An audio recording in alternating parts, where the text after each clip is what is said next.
these figures are quite stark. So about 50% of all sales compared to where we normally are, I think was the figure the Honourable Barkman gave there.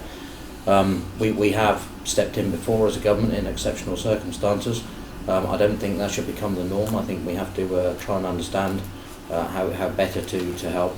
But I would urge the RBA certainly to engage as soon as possible. It looks like quite a few people are going to be facing pretty tough times, I think.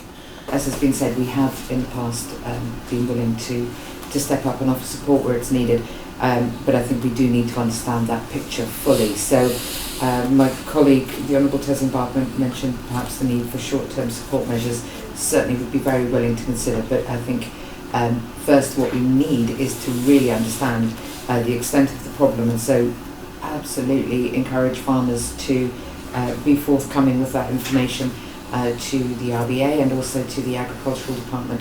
It's important not only in what looks like it might be a bit of a burgeoning crisis, but also in understanding the broader rural economy.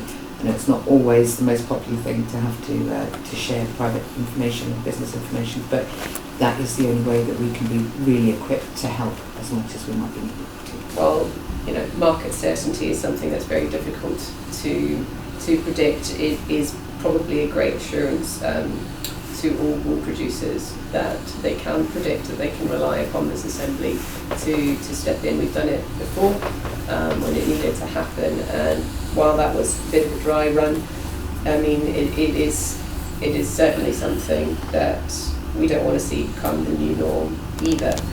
So I mean, real-time information from those who are struggling is what's essential to make sure we can get through what is this current crisis.